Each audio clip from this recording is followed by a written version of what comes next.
Okay, folks, how we doing? Today is Sunday, January 8th, 2016. Rich Van Tassel giving you our weekly NBA report. Starting as we always do in the Eastern Conference, Cleveland continues to set the pace. They're starting to really distance themselves between everyone else. They have a 3.5 game lead over the Toronto Raptors, 27-8. 8-2 in their last 10. Very impressive 18-3 at home. 9-5 on the road is still very respectable as well. However, they've played 7 more home games. So the schedule will start to balance out. We'll see what happens with their standings at that time. I don't expect them to dip off much, but a dip nonetheless once they start playing more road games. Of course, the travel will come into play, and I would expect LeBron James to take more time off. They were plus 6.8 in their differentials compared to the Toronto Raptors, who were plus 6.6 in their differential, certainly right there. Toronto actually averaging more points. They're very similar, though. It's 110 points scored for Cleveland, 110.3 for Toronto, 103.2 given up for Cleveland, 103.7 for Toronto. So equal in that regard. Toronto has played 19 road games to 17 home games, 24-12. The Celtics, of course, will do a Celtics report either today or tomorrow. They are starting to come along. 5 games behind the Cleveland Cavaliers. Of course, they've struggled to beat the top tier teams in the league. Isaiah Thomas continues to rip it up. They did get a victory over the Utah Jazz, who are a much improved team. Celtics 23-14, winners of 4 straight, 8-2 in their last 10. Other teams starting to streak in the Eastern Conference. Atlanta, they've been up and down all year, very much Jekyll and Hyde team. They're now on a 6-game winning streak, 8-2 in their last 10, 21-16 overall, 10-7 at home, 11-9 on the road, but they are minus half a point in their differential. Indiana at 2018, they've won 5 straight. They are minus 4/10 of a point in their differential. Everyone else in the Eastern Conference playoff pictures 1 through 8. Of course, still a little early for the playoffs, but we're almost halfway. Charlotte, they 20-18. They've lost 2 straight, 5-5 in their last 10. Milwaukee is starting to come along. 18-17, 5-5 in their last 10. They've tempered just a bit. They were playing hot. Chicago is winners of 3 straight, 19-18.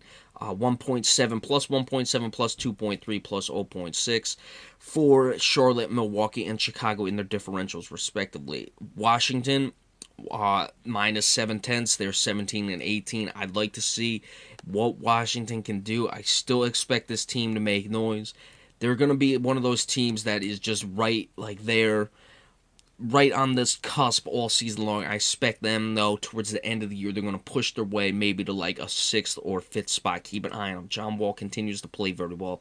23.3 points, 10.2 assists. Not really getting the love because the team record isn't there. And you got guys like Russell Westbrook and James Harden, of course, continue to put up just bonkers numbers, but John Wall can put them up with the best of them. New York, 3-7 in the last 10. They've had some serious losing streaks. They were able to break it, but then they've lost yet again.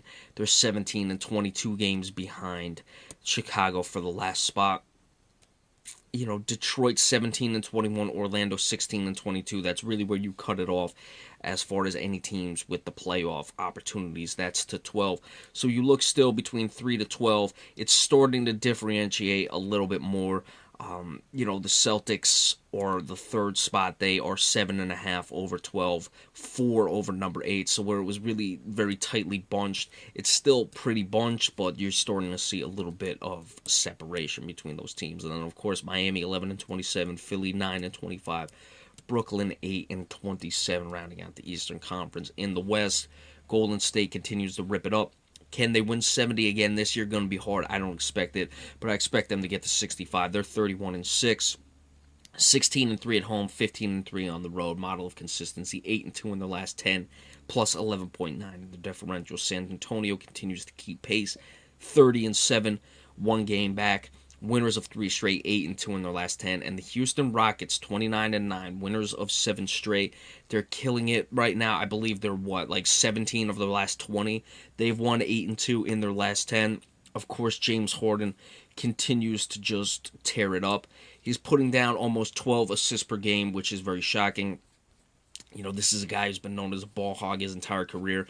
Not that I necessarily would have agreed with that. I think that he's had to score. I agree that he's had the ball in his hands, but I think he's had to do it in the past. But with 12 assists, he's averaging 28 points per game. Just having a sensational season. I found it comical, though. They were talking the Thursday night game. I was watching some of it when they played Oklahoma City. They said, James Harden has let the coaches hold him accountable. You had to let him do that. That's a little surprising, but that's, the NBA. That's what star players do. Clippers starting to get it back together. They're 25-14, plus 5.3 in their differential. Winners of 3 straight, but they're at 4-6 in their last 10.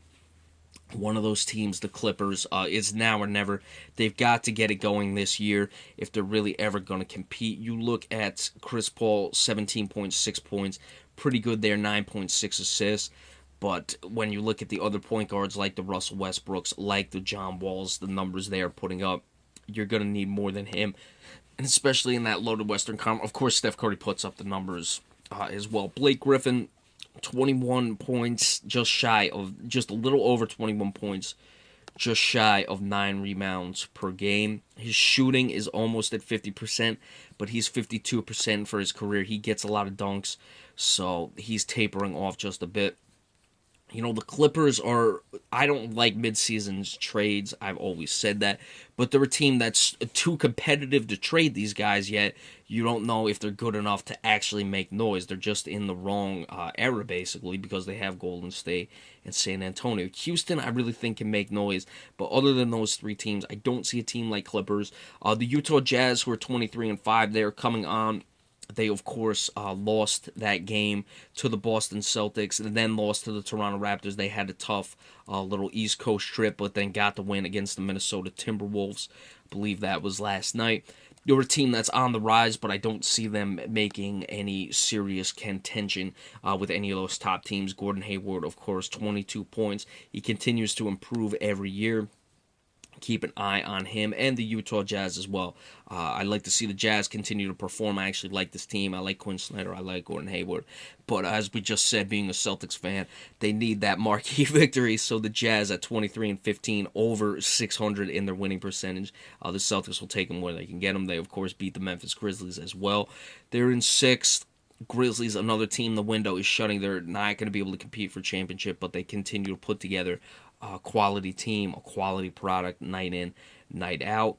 Let's see if they maybe move Zach Randolph. I'd be curious to see about that for a contending team, because I don't, he's been the heart and soul of that team, but I don't know what exactly he's bringing to Memphis. I don't think they'll lose much getting rid of Zach Randolph, but he can certainly help another team as well. That's certainly something to keep an eye on. Again, we're not even at the All-Star break. Let's not worry about trades. I don't really like the trades to begin with. Then you have Oklahoma City. They continue to come on. Russell Westbrook, 31.4 points, 10.3 assists, or 22-16. Put up another triple-double last night with 30 points. Then it gets interesting. All those teams are in the plus in their differential, the lowest of those top 7 being the Grizzlies at minus half a point. Then you got Portland. They've been Jekyll and Hyde all year. The minus 3.4 in the differential, 16-22, really letting me down this year. Damian Lillard is playing very well, of course, as you'd expect. Evan Turner is starting to come on a bit, but I don't know where this team is at. Lillard just shy of 27 points, but 6.3 assists. We're going to talk about Isaiah Thomas when I do the Celtics report again. Isaiah Thomas's numbers are right there and probably even a little bit better at this point, but Damian Lillard gets all the hype. Sacramento 15-21. Can they actually make noise? They're tied just behind the percentage points behind the Portland Trailblazers. That's interesting to see how long that team's going to stay in playoff contention and the DeMarcus Cousins situation. Even under 500, I think the ownership with the new arena wants to get in the playoffs regardless. Then New Orleans 14-24, or Denver 14-23, New Orleans 14-24. Still hanging around a bit. Los Angeles Lakers really crashing back down after that hot start, 14-26. Phoenix 12-25. Dallas starting to improve, but bad, 11-26. It took time for Dirk Nowitzki to get started, and the Minnesota Timberwolves killing me. Really, what is going on in Minnesota? They're the last place team. They have The worst record in the Western Conference. Only 2 teams in the Eastern Conference are worse. Excuse me, Miami is 11-27, so they're worse. So Miami, Philly, and Brooklyn in the East are worse than them, but only not even -2 points in their differential. That's better than some of the teams.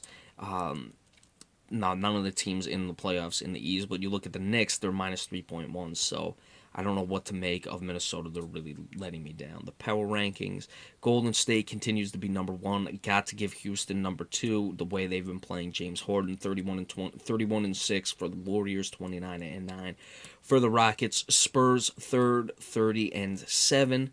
The Cleveland Cavaliers fourth at 27-8. And as much as I want to give it to the Celtics, we're only a game and a half behind the Raptors. I'm not going to give it to the Raptors either. The Celtics are coming along.